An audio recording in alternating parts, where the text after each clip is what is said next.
Today, the masses of people trekking up Gaza's coastal road are not being forced to flee. They are returning home.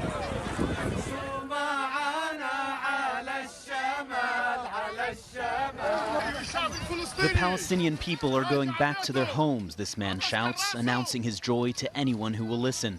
It's a great happiness. We feel like we can fly. After being displaced for months on end, tens of thousands of Palestinians are finally returning to northern Gaza, shielded by the guarantees of a 6-week ceasefire. This river of humanity flows for miles and miles, underscoring the magnitude of the last 15 months of war.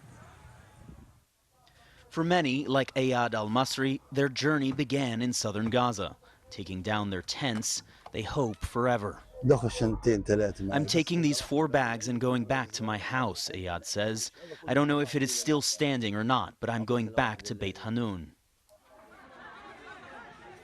People quickly crowd around the few buses heading north, babies and belongings hoisted with urgency. Others carry what they can, taking their chances on foot. Trudging through this uneven coastal road, young and old alike are determined to push past fatigue and return home. For the first of many, that moment came shortly after 7 a.m., crossing an abandoned Israeli checkpoint where masked Hamas militants now stand watch. Israel agreed to open the road to northern Gaza only after resolving a 2-day dispute with Hamas over the fate of an Israeli hostage, Arbel Yehud. Hamas now set to release her alongside the captive Israeli soldier Agam Berger and a 3rd hostage on Thursday. Back in Gaza, this is what most are returning to. Bombed out buildings and heaps of rubble now line the streets.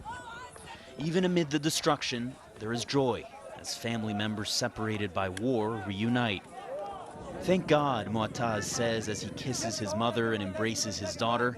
He hasn't seen them in 10 months. Amid the reunions, there are also tears as people set foot on the land they call home once again.